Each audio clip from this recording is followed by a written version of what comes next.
ও মাই god, সাইফুদ্দিনের এক ওভারেই 2টি ছক্কা এবং 3টি ফোর মেরেই 25 রান নিলেন এনামুল হক বিজয় ও মোহাম্মদ হ্যারিস। দর্শক, ভিডিওটির বিস্তারিত জানতে ভিডিওটি শেষ পর্যন্ত দেখুন।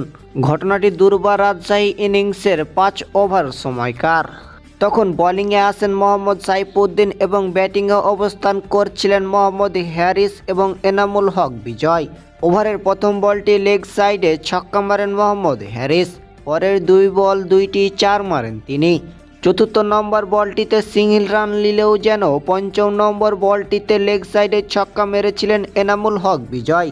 এমনকি ওভারের শেষ বলটিতেও যেন 4 মারতে বাধ্য হননি তিনি।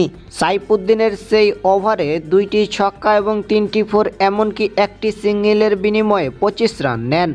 বন্ধুরা, সাইফুদ্দিনের এমন বাজে বোলিং আপনাদের কাছে কেমন লেগেছে তা অবশ্যই কমেন্টে জানাবেন।